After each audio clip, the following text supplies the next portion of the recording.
ನಮಸ್ಕಾರ, ಶುಭೋದಯ, ಶುಭ ಮುಂಜಾನೆ ಪ್ರೀತಿಯ ವಿದ್ಯಾರ್ಥಿಗಳಿಗೆ, ಶಾಲಾ ಶಿಕ್ಷಕರಿಗೆ ಹಾಗೂ ಶಾಲಾ ಸಿಬ್ಬಂದಿ ವರ್ಗದವ್ರಿಗೆ. ನಿಮ್ಮೆಲ್ಲರಿಗೂ ವಿದ್ಯಾಶಕ್ತಿಯ ವಿಜ್ಞಾನದ ತರಗತಿಗೆ ಆತ್ಮೀಯವಾದಂತಹ ಸ್ವಾಗತ. ಇವತ್ತಿನ ಕ್ಲಾಸ್ನಲ್ಲಿ ನಾವು ಚಲನೆ,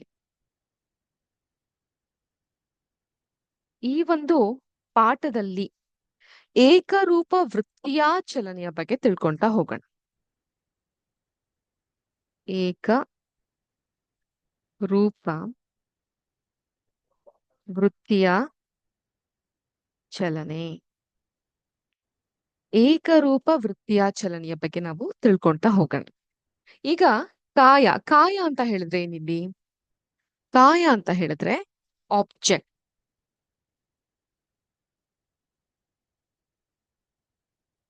ಕಾಯ ಅಂತ ಹೇಳಿದ್ರೆ ಆಬ್ಜೆಕ್ಟ್.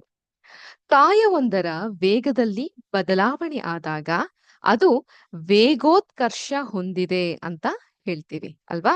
ಈಗ ಒಂದು ಆಬ್ಜೆಕ್ಟ್ ಗೆ ಇದು ಮೂವ್ ಆಗ್ತಾ ಇದ್ ಹೀಗೆ, ಅದ್ರ ಒಂದು ವೇಗ ಕ್ವಿಕ್ ಆಗ ಆಯ್ತು ಅಂತ ಹೇಳಿದ್ರೆ ನಾವ್ ಏನಂತೀವಿ? ಅದರ ಒಂದು ವೇಗೋತ್ಕರ್ಷ, ವೆಲಾಸಿಟಿಯಲ್ಲಿ ಚೇಂಜಸ್ ಆಯ್ತು ಅಂತ ಹೇಳ್ತೀವಿ.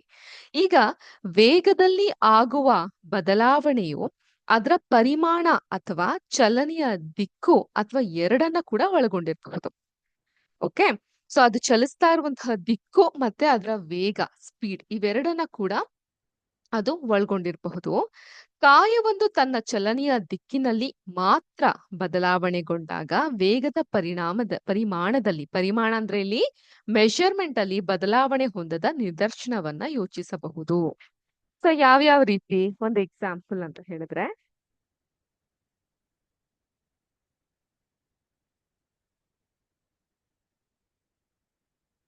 ಏನಂತ ಕರಿತೀವಿ ಇದಕ್ಕೆ ನಾವು? ಏನಂತೀವಿ? ರೆಕ್ಟಾಂಗಲ್. ರೆಕ್ಟಾಂಗಲ್ ಕನ್ನಡದಲ್ಲಿ ಏನಂತೀವಿ? ಆಯತಾಕಾರ. ಆಯತಾಕಾರ. ಈಗ ಒಂದು ಆಯತಾಕಾರದ ಪಥದಲ್ಲಿ ಚಲಿಸ್ತಾ ಇರುವಂತ ಒಂದು ವಸ್ತುವನ್ನ ಗಮನಿಸಿದಾಗ ಅದಕ್ಕೆ ನಾವು ಎ, ಬಿ, ಸಿ, ಡಿ ಈ ರೀತಿಯಾಗಿ ನಾವು ಹೆಸರಿಸ್ತಾ ಹೋಗ್ಬಹುದು. ಅಂದ್ರೆ ಮೂವ್ಮೆಂಟ್ ಈ ತರ ಆಗ್ತಾ ಹೋಗುತ್ತೆ. ಕ್ಷಮಿಸಿ, ಹೀಗೆ ಈ ತರದಲ್ಲಿ ಮೂವ್ಮೆಂಟ್ ಆಗ್ತಾ ಹೋಗುತ್ತೆ ಅಂತ ನಾವು ಹೇಳ್ಬಹುದು ಆಯತಕರದ ಪಥದಲ್ಲಿ. ಅದೇ ಷಡ್ಭುಜಾಕಾರದ ಪಥ, ಒಂದು ಹೆಕ್ಸಗಾನ್ ಅನ್ನು ನೋಡಕ್ ಹೋದಾಗ ನಾವು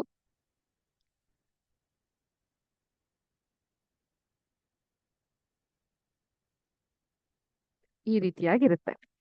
ಸೊ ಇಲ್ಲಿ ಇದನ್ನ, ಈ ಪಾಯಿಂಟ್ ಅನ್ನ ನಾನು ಎ ಅಂತ ಕನ್ಸಿಡರ್ ಮಾಡಿದ್ರೆ ಇದು B, C, D, E, F ಈ ರೀತಿಯಾಗಿರುತ್ತೆ. ಅಂಡ್ ಮೂವ್ಮೆಂಟ್ ಆಗೋದು ಯಾವ ರೀತಿ? A, B, C, D, E, F ಈ ರೀತಿಯಾಗಿ ಮೂವ್ಮೆಂಟ್ ಆಗ್ತಾ ಬರುತ್ತೆ. ಇದಕ್ಕೇನಂತ ಹೇಳ್ತೀವಿ ನಾವು? ಷಡ್ಭುಜಾಕಾರ ವೃತ್ತ ಅಲ್ಲ, ಪಥ, ಕ್ಷಮೆ ಇರ್ಲಿ, ಷಡ್ಭುಜಾಕಾರ ಪಥ ಅಂತ ನಾವು ಇದಕ್ಕೆ ಕರಿತಾ ಹೋಗ್ತೀವಿ. ಅದೇ ರೀತಿ ನಿಮ್ಮೆಲ್ಲರಿಗೂ ಬಹಳ ಇಷ್ಟ ಆಗುವಂಥದ್ದು, ಸರಳವಾಗಿರುವಂಥದ್ದು ಅಂದ್ರೆ ಇದನ್ನ ಇರೇಸ್ ಮಾಡ್ತೀನಿ.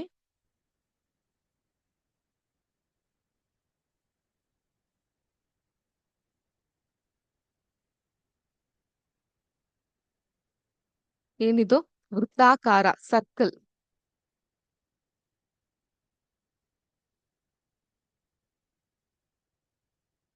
ವೃತ್ತಿಯ ಪಥ ಅಂತ ಕರಿತೀವಿ. ಈ ಸರ್ಕಲ್ ಹೇಗಾಗುತ್ತೆ? ಇಲ್ಲಿ ಎ ಬಿ ಸಿ ಡಿ ಅನ್ನಕ್ಕಾಗಲ್ಲ, ಬಿಕಾಸ್ ಎಲ್ಲಿಂದ ಬೇಕಾದ್ರೂ ಮೂವ್ಮೆಂಟ್ ಅನ್ನೋದು ಆಗಬಹುದು. ಸೊ ಇಲ್ಲಿ ನೀವು ಈ ರೀತಿ ವಿಂಗಡಿಸ್ಲಿಕ್ಕೆ ಎ ಬಿ ಸಿ ಡಿ ಅಂತ ಬರೀಲಿಕ್ಕೆ ಆಗಲ್ಲ.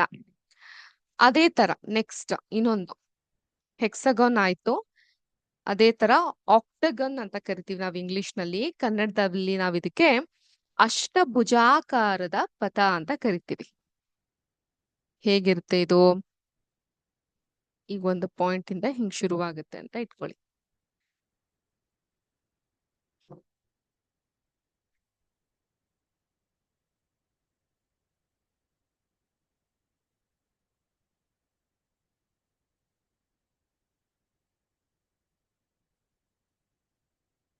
One two three four five six seven eight 8 ಕಾಣುತ್ತಾ ನಿಮ್ಗೆ? 8 ಕಾಣಬಹುದಲ್ವಾ?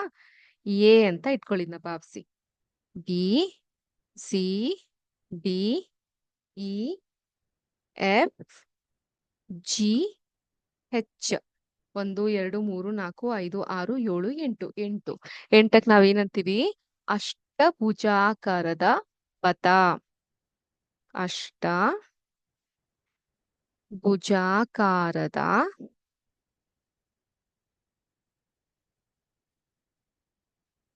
ಪಥ ಅಂತ ಕರಿತಾ ಹೋಗ್ತೀವಿ. ಸೊ ಇಲ್ಲಿ ಏನಾಗುತ್ತೆ, A B C D E F G H ಈ ತರವಾಗಿ ಚಲಿಸ್ತಾ ಹೋಗುತ್ತೆ. ಈಗ ವಿವಿಧ ಆಕಾರದಲ್ಲಿ ಈ ರೀತಿಯಾಗಿ ಇರುತ್ತೆ ಅನ್ನೋದನ್ನ ನಾವು ಈ ಮೂಲಕ ತಿಳ್ಕೊಳ್ಳುವಂತಹ ಪ್ರಯತ್ನವನ್ನ ಮಾಡಿದ್ರಿ. ಸೊ ಇದೆಲ್ಲ ನಿಮ್ಗೆ ಅರ್ಥ ಆಯ್ತು ಅಂತ ನಾನು ಭಾವಿಸ್ತೀನಿ. ಮುಂದಿನ ಕ್ಲಾಸ್ನಲ್ಲಿ ಮತ್ತಷ್ಟು ಡೀಟೇಲ್ನ ನಾವು ತಿಳ್ಕೊಳ್ತಾ ಹೋಗೋಣ ಅಂತ ಹೇಳ್ತಾ ಇಲ್ಲಿಗೆ ಇವತ್ತಿನ ವಿಜ್ಞಾನದ ತರಗತಿಯನ್ನ ಮುಗಿಸ್ತಾ ಇದ್ವಿ. ಮತ್ತೆ ಮುಂದಿನ ಕ್ಲಾಸ್ನಲ್ಲಿ ಭೇಟಿಯಾಗೋಣ. ಎಲ್ಲರಿಗೂ ಶುಭ ದಿನ. ನಮಸ್ಕಾರ.